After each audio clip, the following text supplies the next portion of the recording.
Welcome to a special rock and roll geopolitical emergency event. Yours truly, Adrian Hanna Dragon. That is my new name for years and years and years. As I plan to change it right away. That I have some money because it requires that bureaucratic financing of the official name change. But right here from this room office in Temple, is going to be an emergency freestyle Aspiesque geopolitical discussions, special binational emergency session or setting up or calling for the binational salvation front in parallel to my dream, the dancing goddess and the dragon kingdom. And I'm going to commence by pouring some hot water, get ready for the coffee. It's going to be maybe some lunch with austere, severe, but delicious peanut butter and peanut butter on bread. Have the coffee, have that coffee ready and gonna let it pour and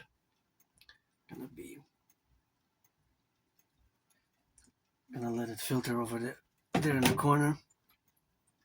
Gonna salute the firefighters, the butchers, the bakers, the nurses, the doctors, the electricians, the plumbers. We will stretch a little bit.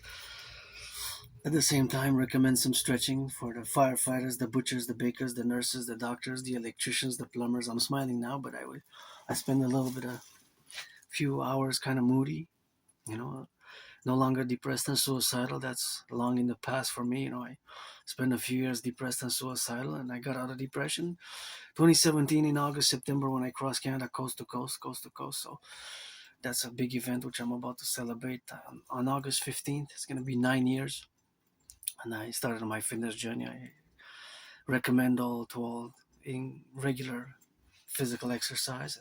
It's always helpful to stretch a bit. It's almost 1 p.m., 1 in the afternoon. It was 12:56, I believe, when I started the video. So a few minutes to 1 p.m. and thunderous, stormy day here in Montreal, Hawk Island. And I gotta commence with gratitude, grateful, thankful that my rent's paid my rent, paid my electricity bill, paid Netflix, and paid my hydroelectric bill. Gotta salute the hydroelectric power workers and the workers of the past who build the 63 generating power stations, 63 dams here we have in Quebec, which were built over decades, and thanks to which I'm able to do this work to fill this my smartphone, which is also a radio transceiver. And in order to do, of course, in order to do the work necessary, because this is work, this is more intellectual academic work, which we're gonna be engaged in today.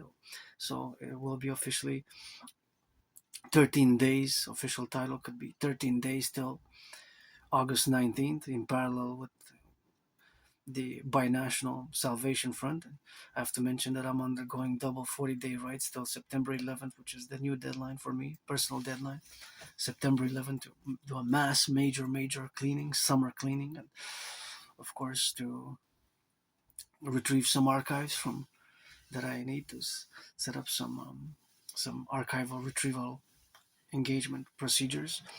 And that's probably going to be next week. And propose a third time. I got two no's. I'm going to propose a third time. Special type of marriage, I guess. If I get a yes, engagement, special type of engagement. And because I am androgynous, pansexual, and I'm part of the LGBTQ community, and that's been out in the open for many years, and it's not something that I hide or also that I'm ashamed of in any way whatsoever. As I salute the firefighters, the butchers, the bakers, the nurses, the doctors, the electricians, daycare workers changing some diapers, the public workers who are going to pick up the compost later. I worked on the compost between 2018 and 2019, and of course I do have to mention, because I'm not hiding it or in denial anymore or ashamed of the fact that I live with a disability, which is called Asperger's syndrome, AS. It's also known as high functioning autism and ASD level 1. And I do have some challenges which are more of a social nature. And it has been a tough road of pain, suffering, and struggling. Only around October 2022 that I've accepted that I have AS. So for more than 7 years, since around spring 2015 till about October 2022, that I've been semi-officially diagnosed, and several individuals told me that you're on the spectrum of autism, you have autistic traits and characteristics, and you have Asperger's syndrome. And I didn't want to accept it, the stigma, the label. And finally, until about more than 3 years ago, and this book has been a heaven sent, so you have to mention it, that Asperger's from The Inside Out, Asperger's from the Inside Out. It's a practical and supportive guide, and I do have to mention that at the first page here, right at the beginning, at the onset, it does mention that we have to come to terms, which I did, that AS is a disability, right? That AS, Asperger's syndrome, is a disability, as it says here in the book, the introduction, that we have to come to terms with Asperger's syndrome being a disability. So it's not about overcoming AS as a disability, but it's coming to terms with a disability. And what I really like about this book, which is again a heaven's sake, is that it shows the characteristics, which I have most of them that are outlined here, because there are other characteristics as well, because it's best to use the word characteristic rather than symptoms, because Asperger's syndrome is not a disease, it's not a mental illness, it's not something that can be cured, but it can be understood, and it requires lots of patience with it. So the characteristics, for example, here, I'm just going to show a little bit, and then we're going to proceed in doing geopolitical analysis and geopolitical discussions. Just have to mention that geopolitics is my special interest, and of course has been for many, many years. And all my work related to geopolitics, I can predate it, of course, to 2019 in October, when, of course, I had predicted that there was going to be an international conflagration. So if you look here, the characteristics, how they can be there can be a negative interpretation and then a positive interpretation in parallel. Although most of you neurotypicals, who are the 99%, will interpret it in a negative manner. So these characteristics, of course, can be interpreted negatively or positive, and of course it may lead to losing jobs and opportunities. And of course, I didn't experience many meltdowns in my life, but mostly shutdowns, a few shutdowns. Yeah, I can this certainly can happen, and it can happen. And of course, the question of masking is also a tough, difficult one, because in the past I did mask many of my autistic Aspie traits, right? Because trying to fit in, trying to seem neurotypical because of losing opportunities. And for the past 11 plus years, 12 years, more than 12 years, my pretty much made new friends, lost jobs, got jobs, lost my jobs, lost my friends, lost my jobs, lost my friends. And this is not just for me as an individual with AS, but this is a general reality for many of my fellow community, of which we are a tiny minority, right? We're a tiny minority of neurotypicals, and just in the neurotypical world, you are the 99%, we're the less than 1%. So we have to build bridges with a small, medium, large, or extra large. And of course, there is bound to be miscommunications and misunderstandings. And Asperger's syndrome requires lots of patience, fundamentally, and understanding. It can be seen as a disease, as somebody who's broken, or somebody who's unstable, and things of that nature. Although it has to be understood that it's Asperger's syndrome, and it's it's the way that we see the world, the way that we process information, and the way that we compute.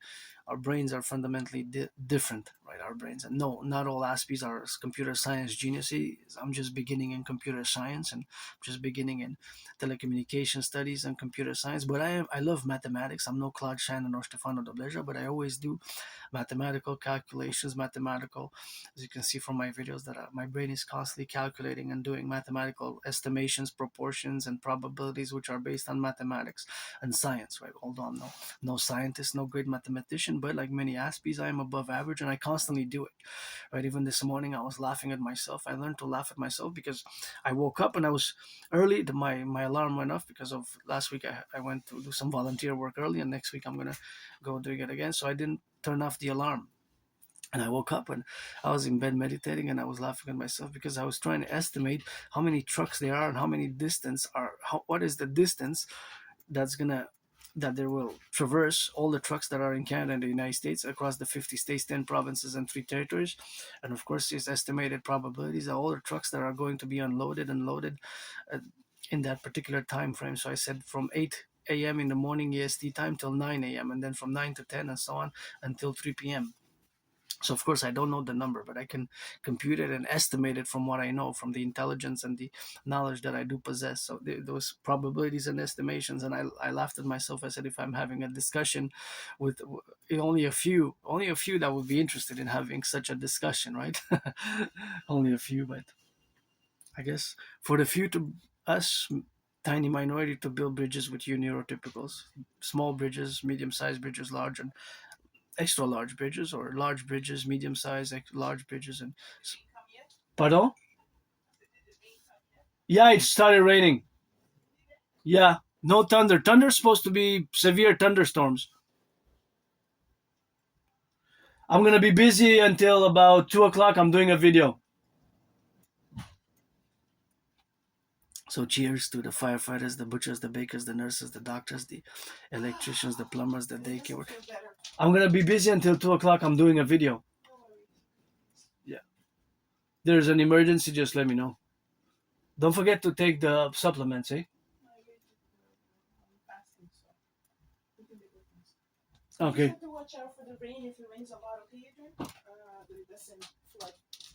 Okay, I'll be on the lookout. No, it's just light rain now. Yeah, I'll be prudent. So be careful, because if it rains, if it starts pouring, I have to go maybe push the drain, because otherwise you will flood the neighbors, and the neighbors are gone until September. So I have to help out a bit. Anyways,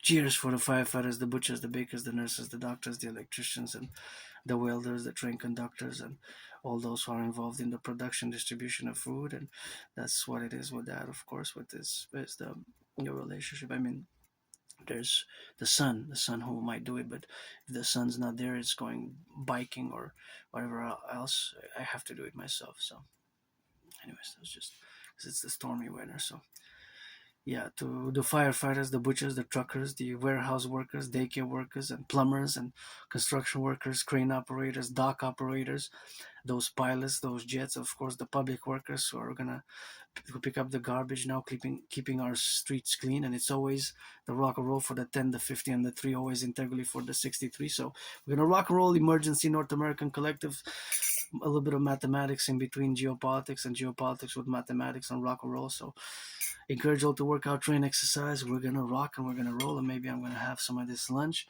These are peanut butter, just peanut butter and bread, and have some fruit to go with it. So this fruit was all donated, so now it's cold because I kept it in the fridge. But I'm grateful that I have it, and I have to eat it, because otherwise it will go bad. So I have to also eat the fruit, because otherwise it will go bad. So I have a spoon to enjoy it with. So that's gonna be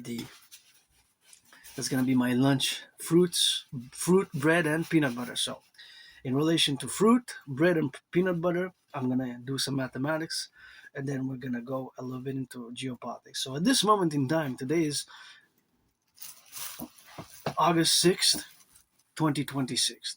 For Canada, the United States, we have 13 days from today, for a new deadline for a new imposition of tariffs. And once before I commence on the tariffs and the mathematics of the distribution and the logistics of food, I want to say that, of course, the paradox because of Granddaddy Trump, which today I called outright stupid, in the way that Granddaddy Trump should know that I would have not voted for him.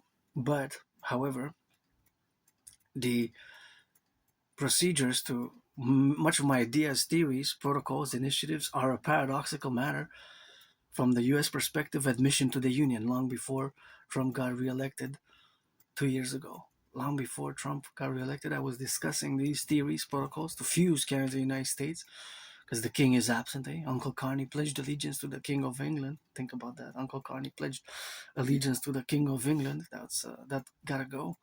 King is absent. It's time we should have been a republic on the 1st of January, the year 2000. Now, the other relationship is, of course, that we have the protocols, of course, to be in that same relationships, of course, which we exist upon. And, of course, all that domain is that the paradox is that Granddaddy Trump opened the doors to Canada in many ways. Not the right way at all, in a stupid manner, There's no way to invite Canada to join the union by tariffs.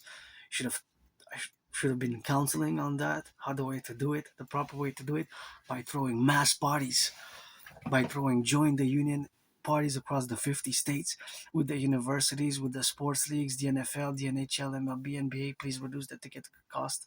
NFL, NHL, NBA, MLB, reduce the ticket cost of the tickets. My calculation is that the cost of tickets need to be reduced by about 44.9% ASAP because of the growing cost of living. So that's the great paradox. This granddaddy Trump, no way. That's not the way to invite Canada to the Union. Going by parties, marching band dancing, marching bands, marching dance bands, because dancing, dancing is my favorite sport, right? Always dance. I can dance priestess of the goddess, always dances, which is high, 24/7 every day. And that's not the way by tariffs, Granddaddy Trump. Should have been done by mass parties, by throwing parties across the 50 states with chants and songing and rock and roll. Join the union, join the union, join the union. Because I'm not joining the Republican Party. I'm not calling to us to join the Republican Party nor the MAGA. We will become one, fused, the North through North strong and free, in many ways with the US, which is the south from Canada. We're the North. But through North strong and free, we gotta add some loving, some liberty, some justice, and the South, and some rehabilitation. And the South is the land of the free and the home of the brave. But we need to make a plus and add to the land of the free and the home of the brave. We need to add some loving, some justice, and some charity, coast to coast, ocean to ocean, because we have a lot of building and a lot of work to do. All right, so before I proceed into this binational emergency salvation front, we or the first until the first event until August 19th of the binational salvation front, we have to com- com- conclude it or fuse via my universal revolutionary centrism best, which is a coalition basically, a grand coalition of the Republican, Liberal, Conservative, Democrat Party, but of course the old parties of Canada in the absence of the king, because I always say, that we should have been a republic Canada on the 1st of January, the year 2000, because the king is absent. The king is absent. Think about that. Uncle Carney, last year when he took office, he still pledged allegiance to the King of England and his heirs, not to the people and the citizens of Canada, but to the King of England and his heirs. Think about that for a second. 5 seconds. 1, 2, 3, 4, 5. So Uncle Carney pledged allegiance to the King of England and his heirs. We should have never brought that into the 21st century. That's my political, internal, domestic political policy for Canada, for the Confederation in the absence of the king. So my way to fuse Canada and the United States best by the holy trinity of theories, the CIT, citizen integration theory, the DRT, the debt fusion theory, and the DFT. And it's a great paradox because, of course, I predicted what has been happening since October 2019. I predicted that there was going to be a World War III, an international conflagration. So in many ways, I predicted that there was going to be, or that there will be, an international conflagration since 2019. That was my prediction. And that was a prediction which, of course, has come to fruition in many ways, in a general overall manner, parallel to what's been happening in the dynamic evolution of the geopolitical tensions and the geopolitical crises and the wars which have started since. But generally, I predicted what's happening now in 2019 October. I have proof because I have the consequential videos with the World War III videos, the World War III scenarios which were launched in online, which were put on one of my, I have 3 YouTube channels, and this one is available as well. And you can see there from October 2019 that, of course, I work out, train, exercise, and they're titled Day 1, Day 44, Day 300, Day 244 of the World War III scenario, because I predicted a World War III, in other words, an international conflagration. It was based on many more intellectual, academic, scholarly, geopolitical realities, but one of the important motives why I concluded that there will be an international conflagration was, of course, because, or due to the fact that there were unresolved conflicts from the 21st century, that were going from the 20th century. Correction. There were unresolved conflicts from the 20th century that will spill over, will recommence in the 21st century. from the Cold War period. The Cold War period lasted between 1947 and 1991, right? So more than almost 45 years, I say, but I don't mind saying 46 years or more than 45. I usually say almost 45 years. That I basically, my analysis of the Cold War is that it lasted almost 45 years. I don't mind people saying more than 45. So I do not interject. If you go more than 47, then no, because then we go into 1942, 1943, when the Second World War was not officially over. It only ended in 1944, right? So then we have some, I object to that. But I don't mind saying 45 years, maybe 46, more than 45. But usually I say almost 45 years. That's why I estimate the duration of time that the Cold War lasted between 1947, March 1947, and end of 1991. So now, from the Canadian perspective, I'm going to make a statement which cannot be refuted geopolitically. So this is a geopolitical reality which Canadians, we have to admit, whether on the left, right, and center, as I was my universal revolutionary centrism. However, it has to be understood that it's North American centric. It's tied hand in hand with my philosophy, my belief that North America, we constitute a North American collective civilization. And in this North American collective civilizational complex, we have, it's not just Canada, United States that is part of it, but Mexico. It can be extended down to include Honduras, Ecuador, El Salvador, correction, not Ecuador, up to Ecuador and Colombia and Venezuela, up to Panama. Panama can be included, Costa Rica can be included, El Salvador, Honduras, Guatemala, not Ecuador. Ecuador will be in the south, but of course it includes Haiti, Dominican Republic, and Cuba. But Cuba is a paradox, right? Because they're socialist communist Cuba. So Cuba, in many ways, is a paradox to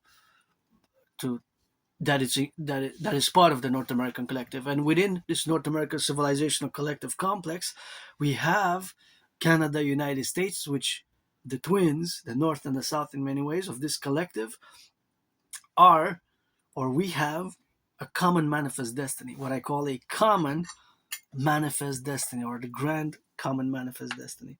Just gonna have some fruit. And interject that within this common manifest destiny,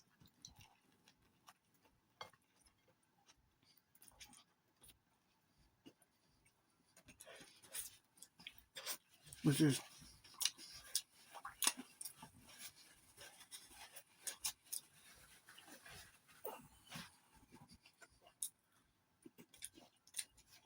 multiple in nature,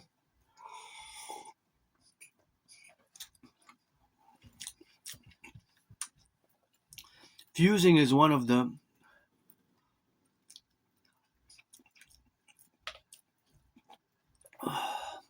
paths, one of the directives, one of the way to move forward. But again, it has to be with a grand public-private partnership, in a public-private partnership way, because my dream is a public-private partnership fundamentally.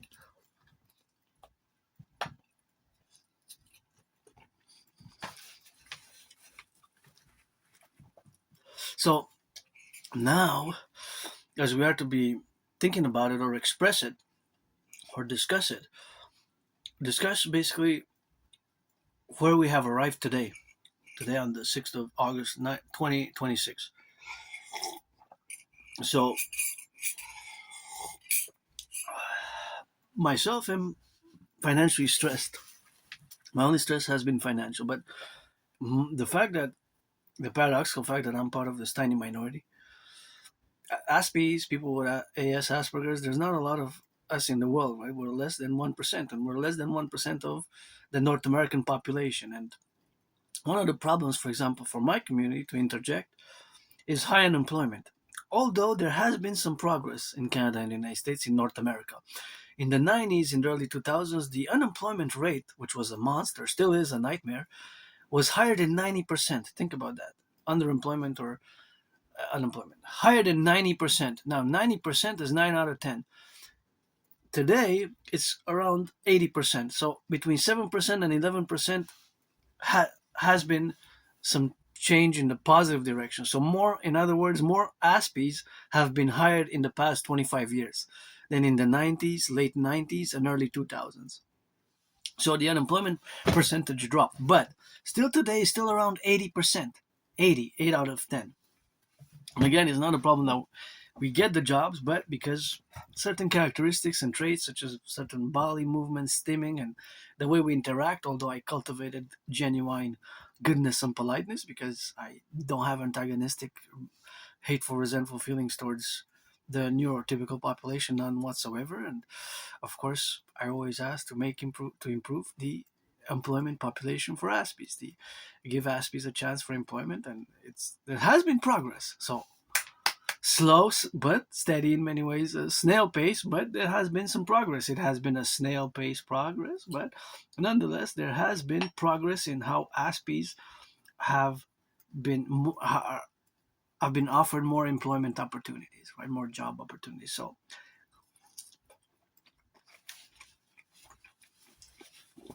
that has to be lauded and applauded, and encouragement has to be continuous because we have to in our communities, the Aspie community, we have to improve that. That's one of my pressures now. In the past years, it really has been financial, economic pressures. Although I know that I'm wealthy, I'm rich due to my rock and roll and due to my invaluable, original, and geopolitical analysis and geopolitical philosophies and geopolitical theories. And I'm not just an independent androgynous pansexual artist and athlete, but an independent geopolitical theoretical philosopher, theorist, strategist, and thinker, right? And I do geopolitical analysis. I do it for hours. I did it this morning. I will do it this afternoon. I will do it at night because geopolitics never sleeps, right? But it is universal. It is global, right? So now I'm going to make a statement that is pertinent for Canada, United States, reciprocally, in reciprocity. Now, this geopolitical statement cannot be negated. You have to say, everybody has to say yes, yes, yes. Even Russian geopolitical politicians and Vladimir Putin and Xi Jinping and the great leaders of the world and all over the world, they also have to say yes. But it is primarily concerning us, Canadians, and my brothers and sisters in the 50 states where I lived in past lives, previous incarnations. Because if you know a little bit about me, I do believe in reincarnations like George Patton. I'm a mystic. I don't have all the spiritual answers, and I have a new table right here that I earned by working hard and sweating a bit on, maybe even bleeding a bit on it. It has two sides, providentially, just for Canada and one for the United States. And now I strengthened it the other day, and now it's kind of solidified because it was wobbly a bit, and for the past weeks it hasn't been moving. So it's kind of the fusion kind of integrated, but I still have to clean it, and I want to put some stickers on it by September 11th. So it still has to be scrubbed a bit because it still has to be cleaned. But anyways, but at the spiritual table, there's always God, Goddess, GODDSS, the Forgotten Goddess Temple, which I want to build, but I digress a bit. But yes, I do want to build both the Forgotten Goddess Temple and the biggest ever sports coliseum arena ever built, the Imperial People's Coliseum, to be 11 times bigger than the Caesar Superdome, where of course Caesar Superdome has been built and in the past and changed names several times. And one of my favorite Super Bowls, Super Bowl 47, was played, fought, battled out. Although my 49ers lost, Super Bowl 47 is one of my favorite Super Bowls, and some of my strategies, geopolitical strategies, to be implemented on the ground by fusing the RCMP and the FBI into the Citizen Police Service and CSIS and CIA into the Imperial Security Integrated Services. Much of it is based on American football with sportsmanship, because even when me and Granddaddy Trump we're gonna fight, it's gonna be a sportsmanship like boxing match. But nonetheless, the characteristics, which of course I want to say, are the reality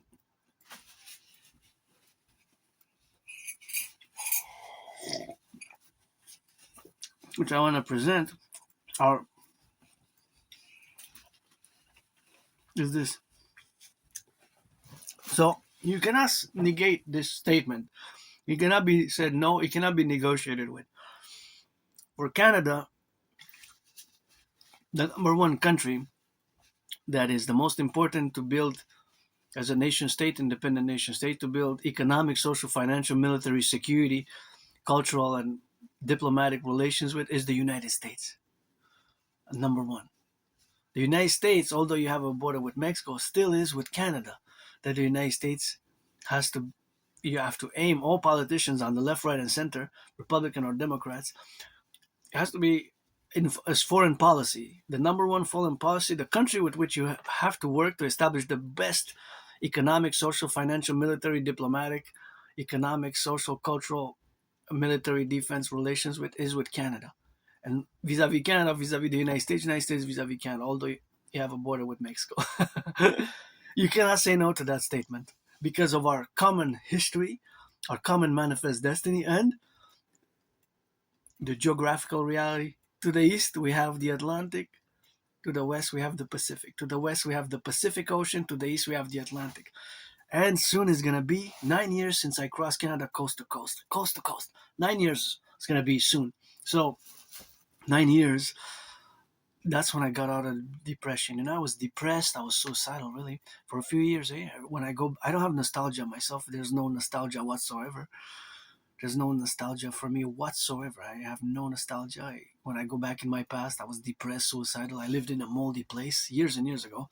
This month, I'm celebrating, actually, this summer, I'm celebrating 11 years. 11 years since I moved here. So it's a celebration, 11 years. And moved in July. So it's 11 years, 2015. Wow, I always think like 9, 10, but according to records, it's been 11 years since I lived here. And it's not that big, but it's bigger than where I used to live. I have a bathtub, so maybe I'm gonna take a bath tonight, today, this afternoon, tonight after the storm, during the storm. It's supposed to be a thunderstorm. So when I go back in time, I was depressed, suicidal. I lived in a moldy place. It was like a prison cell. I guess I served my time, and I did some good deeds along the way, some good salvations. I even avoid, I even prevented a mass casualty event, a terrorist attack. 2016. If you know that I don't like violence at all, I do not like violence. I am hyper vigilant, and for defense purposes, I understand. And of course, the willingness to use force and violence has to be to deter, for defensive purposes only. And that's why my TMDT, total mobile defense theory, when we of course integrated in the as it has become a system, and that system, of course, I cannot discuss over much, or rather the implementation of my total mobile defense theory, which is to become a system because it has to be with the highest ranking security service apparatus of Canada, United States, namely the RCMP and CSIS in Canada, Canadian Security Intelligence Service, established on the 21st of June 1984, and the FBI, and of course CIA and Central Intelligence Agency, and the Department of Homeland Security's highest members. Because I mention it, but I don't give details because it was developed years and years ago. Of course, when I crossed Canada coast to coast, and I still revised it during COVID, and of course I revised it once the current wars began in Russia, Ukraine, and the fact that China has, of course, mass invested in nuclear weaponry, and they doubled their nuclear arsenal in the past 2 years. So that is something that I do not discuss too much because it's security and it's secret. It's supposed to be secret. To discuss it, people have to have lived in NATO countries for at least 11 years, in NATO member countries, of which the last one is Sweden has joined. Sweden has joined on the 30s. Sweden is the 32nd member. Sweden.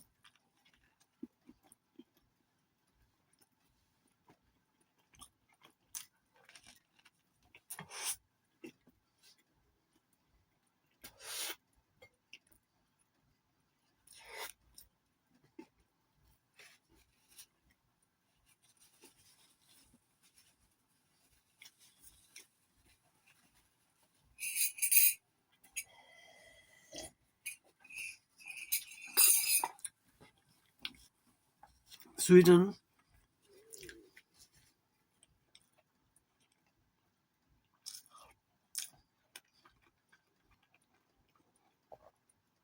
Sweden is the latest member, the newest member last year. It's been more than a year and a half now. Sweden is the 32nd member. And of course, NORAD and NATO have to be concorded according to my Total 911 Dragon Army protocols for total SSSD security service and surveillance. Well, so total surveillance for total SSSD security, total surveillance for security, service, and defense. And that's why it requires a mass public-private partnership, and to also finance tourism, intra-tourism, intra-imperial tourism, when we're going to fuse Canada, United States, via my debt refusion theory is going to enable us to do so. and to mass finance fitness. Mass finance fitness is a mass public-private partnership and tourism. So my idea is protocols best for mental health, for regeneration, for rejuvenation, and to mass invest in, of course, rebuilding the infrastructure because we have a lot of bridges to rebuild. We have a lot of bridges. We have a lot of aqueducts to change. We have so much infrastructure work that's need to be worked that hasn't been worked for many, many decades. So that is also part of the debt refusion theory, which will enable us to do, of course, all these things for mass work and, of course, mass rehabilitation, of course, mass work, which has to be, of course, in that Concordia appellation to the universal revolutionary centrism principles, which is again North American centric, but it can be expanded to include the NORAD, NATO, the North Atlantic Treaty Organization sphere member countries. So, as it is an emergency, because we have 13 days to their new tariffs, potentially 50% tariffs on many, many Canadian goods are going to perhaps be effective August 19th. So now as we revise, as I make the statement again, that of course the statement, which is of course the relationship, of course, to be with the relationship which is exists today with the Trump administration, and of course the reality, of course, is also that we have paradoxically, I get goosebumps when I discuss it, deemed an unusual and extraordinary threat for the American people due to the growing fentanyl crises and the border crisis, which of course in 2025, March 2025, I get goosebumps because I never heard anything like this in history. Canada is now officially an unusual and extraordinary threat to the American people by the official, well, the Trump administration's official positions.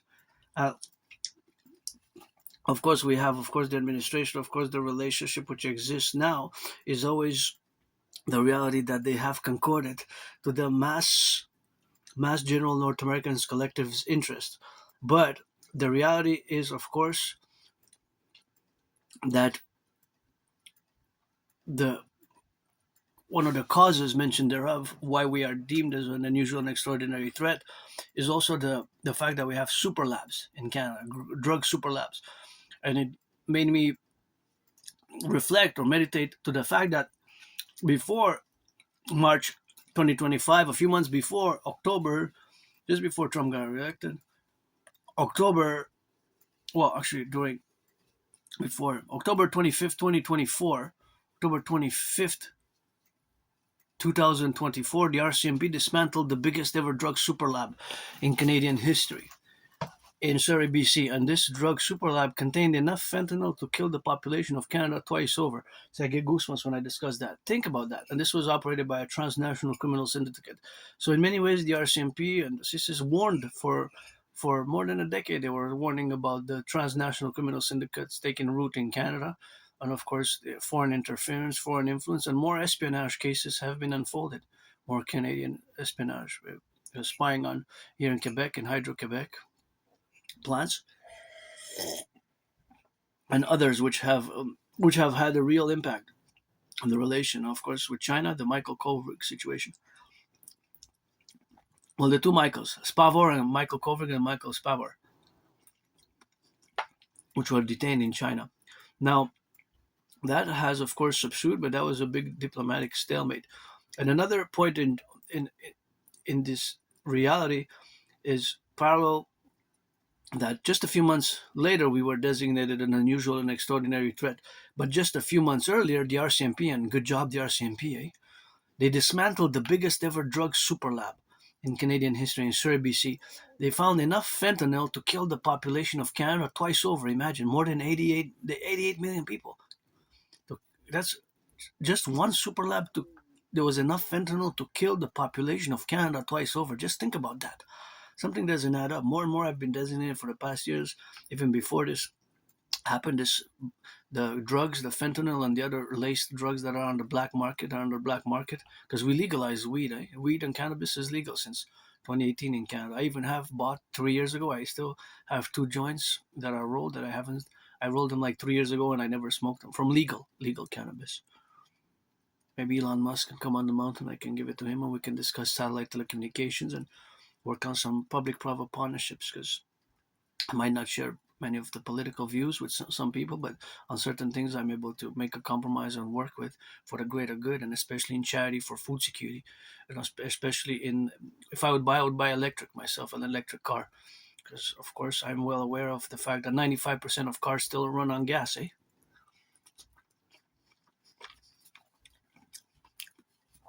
Even the trucks, even the trucks, most of the trucks run on gas. So we're depending on gas, and gas has doubled in 7 years. Gas prices used to be end of 2019, early 2020, just before COVID. It was about average was around 93 cents. So gas prices have doubled, while most salaries have not doubled, only increased up in the past 7 years by around 6% average, right? So you see the big discord. Of course, the cost of living crisis is parallel to the growing food insecurity. Even in the past 7 years, Canadian food bank usage Canadian food banks usage has doubled in 7 years, not in 44 years, not in 50 years, not in 30 years, not in 25 years, not in 20. In 7 years, since 2019, food bank usage in Canada has doubled, more than doubled. Think about that. So that's equally directed and equally, it's correlated directly to the cost of living crisis. My only stress now is financial. I'm grateful here I paid my rent for August, but of course, I do wish to buy my anonymous friend a house. If I would have the money, I would buy my anonymous friend a house, and I would share, I guess, the house. But actually, best to buy a big house, or one next to the other, and that would be nice. So, and go construction workers, go, because mortgages and financial arrangements aside, we gotta say, construction workers build it. Construction workers, crane operators, butchers, bakers, nurses, doctors, firefighters, the daycare workers changing diapers, the plumbers, the electricians, the dock operators, those in the fast food, those in the warehouse, those doing some of that warehouse work, say, the warehouse workers, and of course then the food banks distributing some food today, or stacking to the distribution centers to give some food. And those, of course, some corporations do some good. It's important to be charitable as much as one can and to avoid food waste.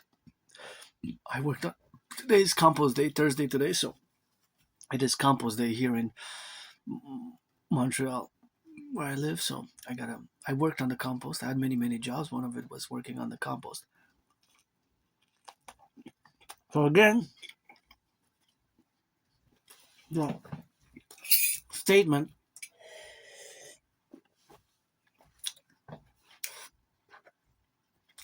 which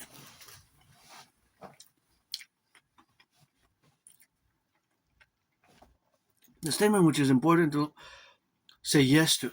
You cannot say no to this statement. Again, for Canada and the United States, the best that is, it's not related to the best or what have you, but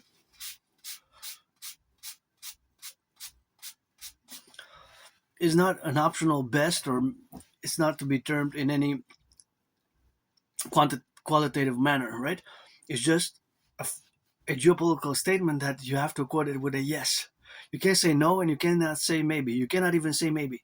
For Canada and the United States, in reciprocity, our main interest, foreign affairs interest, as independent nation states, it is to work to establish all our politicians on the left, right, and center, and diplomats. It is to work to establish the best, most cordial economic, social, financial, military, security, cultural, sports relations with each other, primarily, first and foremost.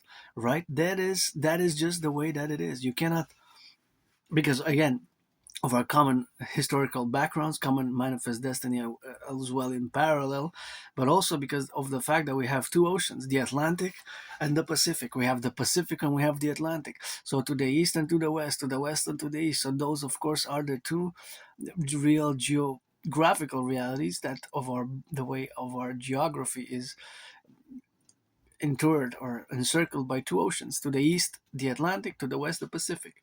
Plus our cultural historical way that we are a new civilizational complex, which is an emergent one. We are an emergent one. We have been emergent since mostly, officially since 1776 in many ways, but mostly as well in the 20th century post Second World War, in the post Second World War. So we are an emergent civilizational complex, which includes Mexico, Haiti, Dominican Republic, Cuba as a paradox, but Cuba is part of it, and Canada, United States. We have the common manifest destiny. So that is supposed to be retained. So now, because it's an emergency geopolitical event, I will have to say that we have 13 days again to the deadline, right? So 13 days, 13 days till August 19th. So the tariffs that are maybe going to be imposed. They're going to be on many goods of 50%. Now, latest numbers vary between 22 billion and 25 billion. Between 22 billion and 25 billion. So this is going to be a big number, right? It's going to be it's going to affect a major part of our economy, and we have to contrast with all the other tariffs that were imposed, and of course with the fact and the reality that 75% of our goods are bought by the United States. 75%. Now, and all the other economic problems that are being faced by other nation states, including Europe, and the parallel geopolitical reality of Russia and China solidifying their alliance in the past 3 years. If you see that they continue solidifying their alliance even further, right? They even stopped using dollars for their trade between themselves. They now only use rubles, and yuans, right? The Chinese currency is yuan. Russia has rubles, and Russia is very rich in natural resources. Russia has pretty much the most natural resources in terms of natural gas. There's lots of natural gas. There's lots of oil. There's lots of gold. There's lots of uranium. There's all these. There's also elements which are needed for the high tech, the smartphones, the raw earths. In many ways, they have raw earths. And before I proceed, I do want to say that I have these gloves, and where's the other one? Here it is.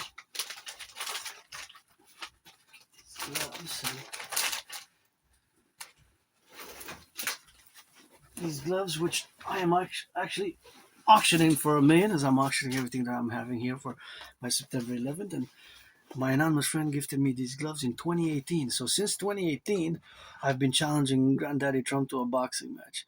Because me and Granddaddy Trump, we're going to fight. And that's going to be when we're going to inaugurate the opening or the building of the biggest ever Coliseum. Because parallel to the Forgotten Goddess Temple, although the Forgotten Goddess Temple, which credited me 718 trillions of kisses, and every other full moon credits me another trillions of kisses, doesn't need me to build her any temples, because she's got the pyramids, and she dances with her brother the sun. So to her, I'm just a speck of dust, but speck of dust still dances and lusts, I guess, sings that rock and roll and eats and shits. But the other proposition is, of course, that we have the relationship to contrast it, or to analyze it in such a way that without any specific analysis, we're gonna build the biggest ever Coliseum, ever sports arena ever built. Of course, we're gonna build it on the Canadian-U.S. border. It's gonna be 11 times bigger than the Caesar Superdome, and of course, the Caesar Superdome is gonna be built. That is gonna be huge and massive structure, which is gonna be complementary to all the other structures that exist in terms of the sports arenas that exist. But it's gonna be 11 times bigger than the Caesar Superdome, and the Caesar Superdome is gonna be, of course, built in that relationship to this new fusion that we're going to have and we're going to attain between Canada and the United States. And of course, the new fusion is going to be related, of course, to the complementarity, of course, of the dynamics of their relationships, of course, which are now to be discussed in all the strategies, which me and Donald Trump are going to fight in a sportsmanship like boxing match, because of course, me and Granddaddy Trump is going to fight it out for the fusion of Canada and the United States via the NACWP, the North American Collective Workers' Party, which is a universal revolutionary centrist party. So since 2018, I've been challenging Granddaddy Trump, and my anonymous friend gifted me these beautiful gloves. And of course, I got these gloves. I'm auctioning them for $1 million, $1 billion a trade. And of course, all those gloves are now, of course, they have been used, and of course, their usage has been put to good work. I did some good work in them, so I just want to say that I'm auctioning these gloves. So rock and roll. Firefighters, butchers, bakers, we're gonna have a second cup of coffee. And I see that the sun's out again. Gonna have some weather. Any Tom Clancy fans there? Any Tom Clancy? I'm not a big Tom Clancy fan. I only started about 2-3 years ago. I picked the first Tom Clancy book from one of those libraries, public libraries, or they're public, right? They're all around the Montreal. There's self-serve. There's just boxes and places where there's mini public libraries and people just exchange it. So last time I put some books, sometimes I take, and I was wondering if anybody was Tom Clancy. But now I realize that Tom Clancy actually, label, although it's more, the books are the label of the genres are mostly military history, military or or fiction or military technology, techno-military, and espionage and spycraft.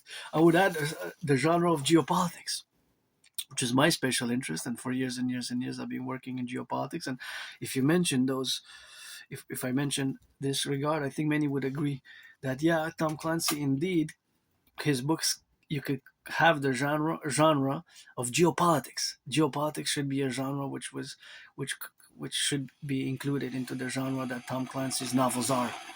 And I'm just gonna heat some coffee for some coffee there, so I'm not gonna talk much because it's making some noise.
That was really good.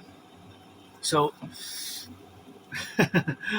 the I learned to laugh at myself, to all the pain, the suffering, losing friends, losing jobs. I'm pretty happy, pretty joyous now, just financially stressed, and I have hope, that my call for the dancing goddess and the drawing kingdom. I don't make no pretense that I'm perfect. Far from it.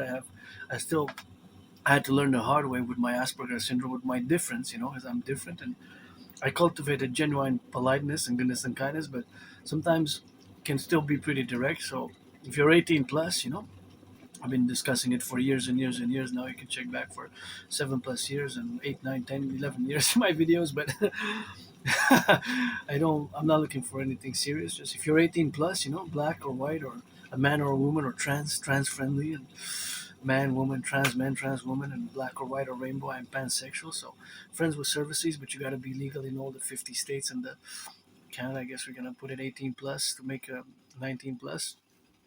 But yeah, we can be friends with services. Otherwise, I don't need,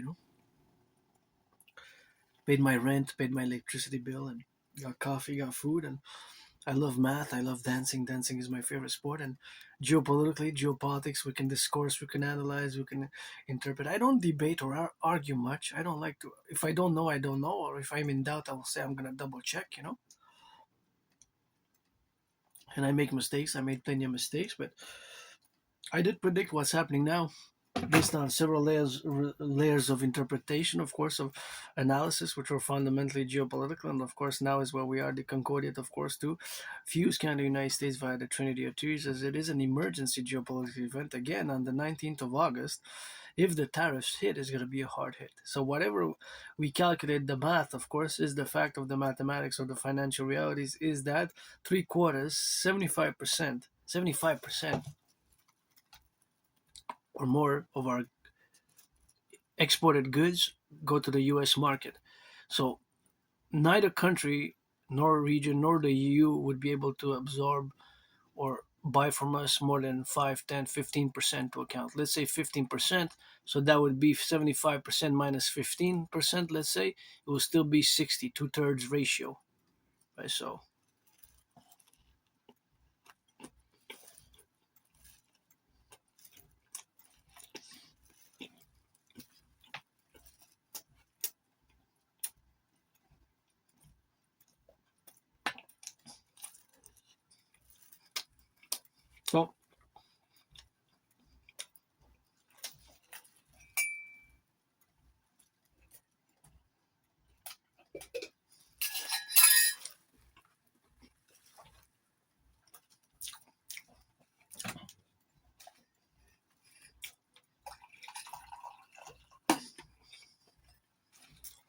So that's my best.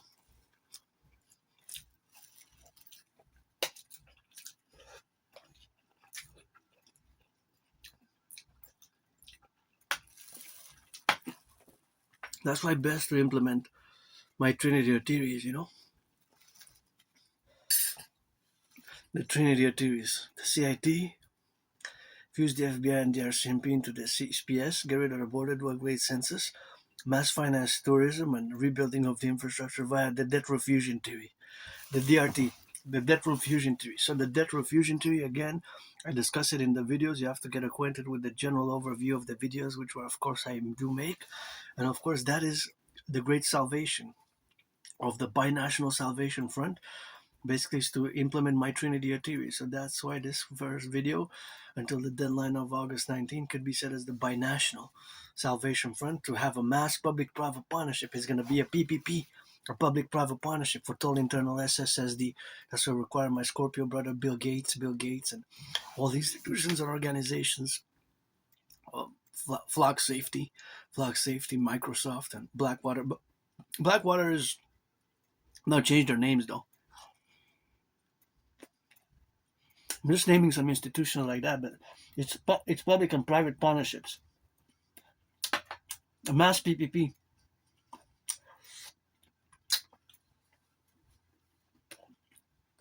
A mass public-private partnership.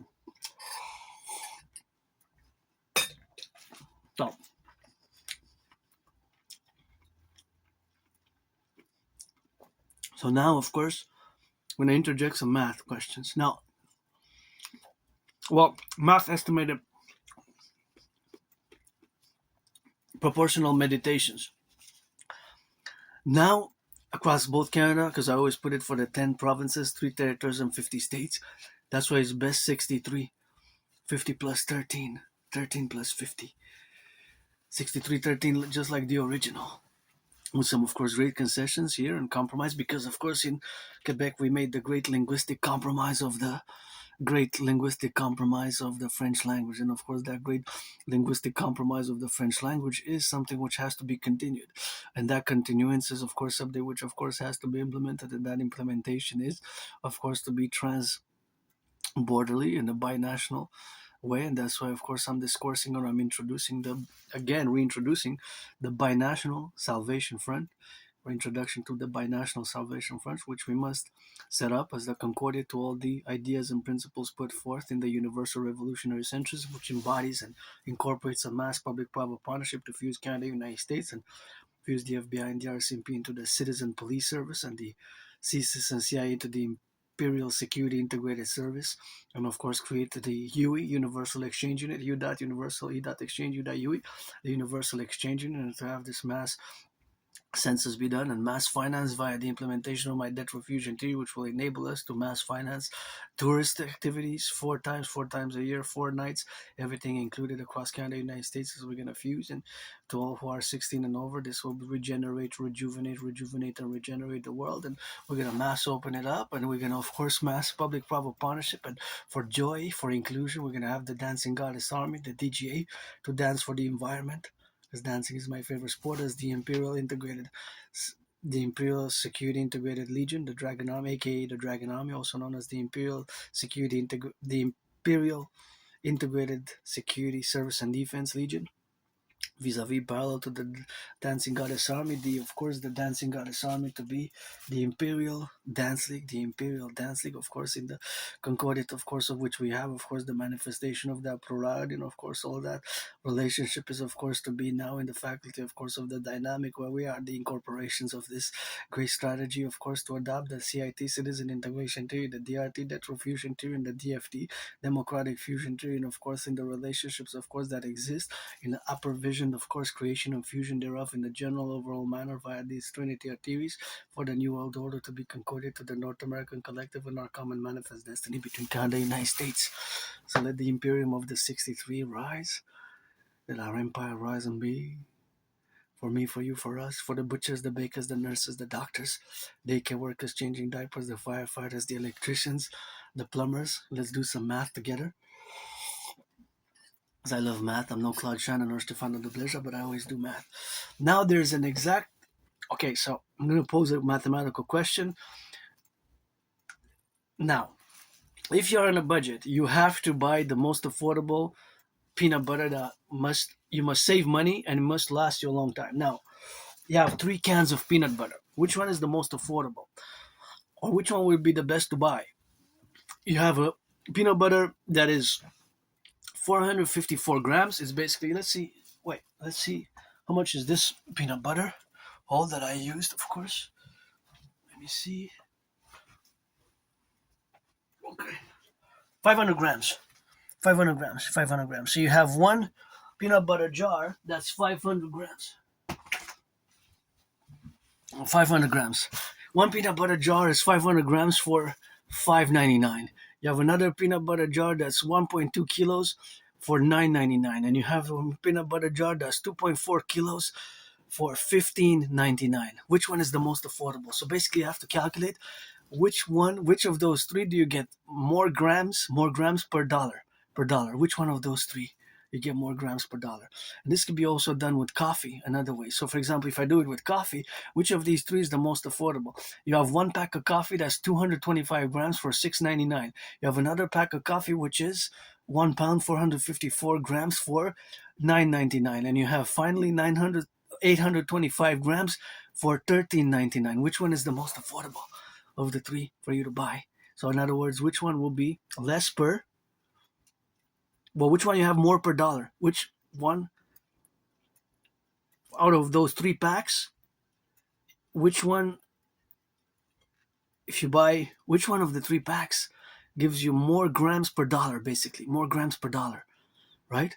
There has to be one that is per dollar gives you more. It could be 44 grams, 33 grams, and 50 grams the other one. So you have to calculate, you have to do the math. And now, in this point in time, there's an exact amount of coffee, peanut butter, and bread in both Canada, United States, and even on the trucks. There's trucks now that are going to find the logistics with the beef, the cheeseburgers, the buns in real time, of course, because math is everywhere. And even myself, of course, I can calculate up to the gram of how much bread I ate in grams and how much peanut butter I ate, and my brain is always estimating. I estimate that I ate about 300 grams of bread and about 20 grams of peanut butter that I put on the bread, and the fruit. Well, the fruit it would be already that I ate is about 44 grams, right? So the ratio between them, I would have to add them all. 300 grams plus 20, that's 320, and 44, so that would be 364, right? 364 grams. So that means that the bread is like 90% or 85%, right? Then well, that means that the fruit will be about 13.4%, and then the rest will be the peanut butter, right? In percentage. So you could break it down in percentage, but I would have to add everything. So see how my brain now works. But of course, I didn't weigh it. I can do estimations, but those estimations will always be proportionate to the percentages, right? Because the math equations will remain the same how I calculate it. That's why in my brain there's always mathematical estimations, proportions, and possibility, which is based on real mathematical equations, which do not change. How you arrive to that question, the numbers might change, but of course the equations or the way you calculate to reach the percentage. For example, if it would be 100 grams, that's 100%. So let's say my whole meal was 100 grams, then the bread would be 75 grams, the peanut butter would be 5 grams, and the fruit will be 20 grams, right? So basically that's the bread accounts for 75%, right? The peanut butter 5%, and the fruit 20%. So those are the percentages. And then with those numbers can be changed, and then you get the proportional ratios in the percentages, the representative percentages of the total, right? Of the total of what I ate. For example, if I give you another example, it would be, well, it has to be a multiple ingredients, right? It has to be multiple ingredients. I guess with this one we could show it for the ingredients, right? So if I can explain it differently, I'll have to think that this is 60 milliliters. This is 250 milliliters, right? It's broth, right? It's vegetables broth. It's a vegetable broth, right? So you see all the ingredients. You have water, you have vegetable juice, you have concentrated salt, vegetable sugars, yeast, citric acid, garlic extract, sunflower oil, carnauba wax. What is that? Carnauba wax? That one I don't know what it is. Natural flavor. So all those are the ingredients, but each ingredient would represent a portion, a percentage, right? The Of course, water is the most in percentage, right? Then the vegetable juice and so on and so forth. So that's how my brain kind of operates continuously, right? And if you do look in the background, that one, two, three, I had this for years, and it's actually a cipher, a cryptogram of my special interest, which is geopolitics. That's why I'm auctioning it for $1 billion, a million, or 93 million. All that there in the background, the red, my favorite color, the orange, and the yellow, and the green, and those three that I made years and years ago. That one, and that one. It's actually a cipher of my special interest. It represents geopolitics, in other words, and geopolitics never sleeps. And of course, now I got to mention that we have to, as I focused on the North American Collective, on Canada, United States, that I have to make a mention of the international geopolitical realities, which are, of course, that Russia and China have a vested interest to support as much as they can Iran against the United States because of the twin interests of Taiwan for China and Russia and Ukraine for Russia. So they have an interest to support it as much as they can Iranian regime in the war with the United States, covertly or overtly. And I'm assuming that they are. And what worries me is the potential that they're implementing Alexander Dugin's strategies. Not my worry. You have to get acquainted with the foundations of geopolitics. The foundations of geopolitics is, of course, something you have, of course, to get acquainted with. And the foundations of geopolitics is, of course, always incorporating the dynamics which, of course, exist. So that was a book published in the 1990s. So that book, of course, lays out the groundwork and the principles for geopolitical strategies for Russia to employ against what Alexander Dugin calls transatlanticism. Now, transatlanticism is basically, he refers to the Western world or NATO countries, North Atlantic Treaty Organization member countries. And in NATO, my philosophy and protocol, the DMAA, has to be incorporated as it's not just a theory, it's a policy that has to be adopted. So the theoretical philosophy has to become a policy for NATO, and it should have became years and years ago a policy for NATO, as NATO's motto is in animus consuelo liber. That stands for a mind unfettered in deliberation. My DMAA is a bit academic scholarly, but to succinctly put it, it stands for direct military assistance and action, which is multivariable because in many instances NATO member countries jointly or singularly have supported conflicts that are non-NATO centric. For example, Ukraine was not part of NATO, right? Neither Ukraine nor Taiwan is part of NATO. Israel either. That's why Article 5 was not invoked. Article 5 is the collective defense agreement of NATO member countries, and it was only invoked once, paradoxically, on 9/11 on behalf of the United States. Interestingly enough, it's a paradox that Article 5 was only invoked once on behalf of the United States on 9/11, right? So, as Israel they survived their vicious surprise attack on October 7th, which was Israel's 9/11. And of course, before October 7th, I was advocating for Genesis 33 project initiative to be implemented. Now I have to revive it in a 2.0 manner because of what has transpired since October 7th. I think it's going to be 3 years in 2 months and 61 days. 61 days is going to be October 7th, right? So that's going to be 3 years since the war started. Some say World War III started then. Now, before that, I was calling for Genesis Project 33 to be implemented for a concorded implementation thereof, but in theory, it could have not been implemented during a state of war. So we have to have an agreement to have a framing work and implement my policies and my theories thereof. If we are to revive Genesis Project 33 or Genesis 33, which is also based on total SSSD, integral with my other principles and policies, which have to be incorporated thereof. So I'm going to revive it in the coming days, weeks, and months ahead. But of course, like I said, it had to be put on hold because of the surprise attack, which triggered the conflict which Israel is now engaged in with many of its neighbors.